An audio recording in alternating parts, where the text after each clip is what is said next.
గాని నాయకునితో సమానంగా ఉండాలనుకోకూడదు. పోన్నా, నీకు రాజకీయం తెలీదు. ఈ రోజు ఎన్నికలు వచ్చాయి కాబట్టి అన్ని ఫ్రీ అని అబద్ధము వాగ్దానాలు చేస్తున్నాడు.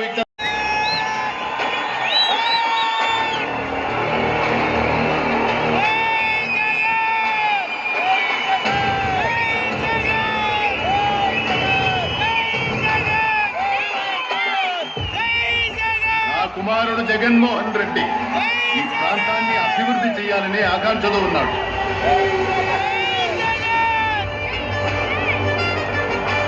మొట్టమొదటిసారిగా ఎంపీగా పోటీ చేస్తున్నాడు.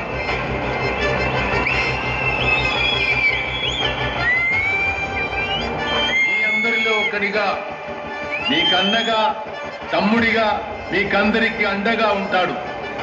ఆశీర్వదించండి.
ఆలోచించేదేముంది, ముందుకెళ్లాల్సిందే.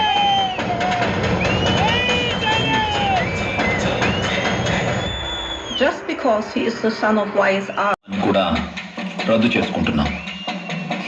మా నాయన 35 ఏళ్లుగా కడపలో ప్రోగ్రెస్ పార్టీ గుర్తు వల్లే గెలిచాడు అని కొంతమంది ప్రోగ్రెస్ పార్టీ పెద్దలు, నాయకులు అంటున్నారు. ఇప్పుడు జరగబోయే బై ఎలక్షన్ లో అది ఎంత నిజమో తేలిపోతుంది.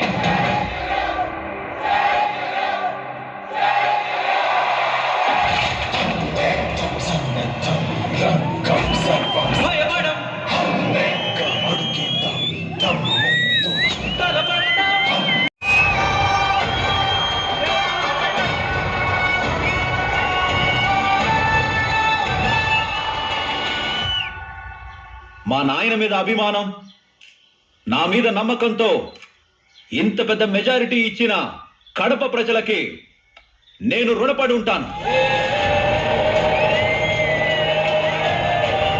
ఒక్క మనిషిని ఓడించడానికి అధికారంలో ఉన్న ప్రోగ్రెస్ పార్టీ, ప్రతిపక్షంలో ఉన్న తెలుగునాడు పార్టీ కుమ్మక్కై చేసిన నీచ రాజకీయానికి సామాన్యుడు చెంపదెబ్బ కొట్టాడు.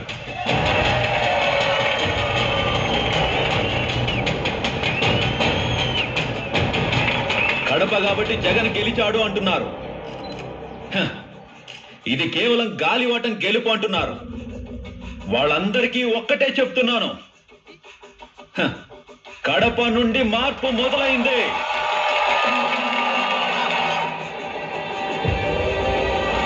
పులివెందుల నుండి మొదటి అడుగు పడింది.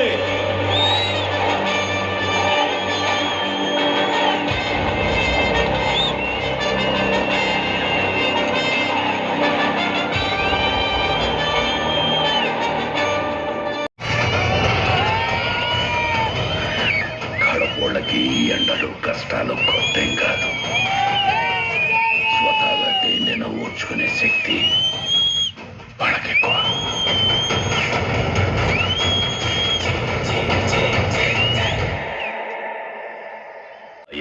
రిజల్ట్స్ తర్వాత కూడా మీకు ఇంకా కడపోళ్ళ గురించి అర్థం కాలేదనుకుంటున్నాను.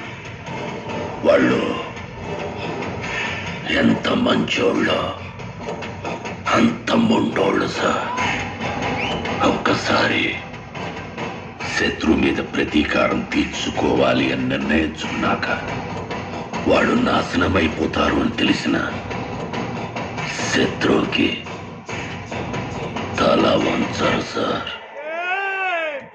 రెడ్డిజీ ఎంత కడుపుడైనా వాడు మనలాగే రాజకీయ నాయకుడే కదా. ఈ బిల్కి సపోర్ట్ చేస్తే వాడి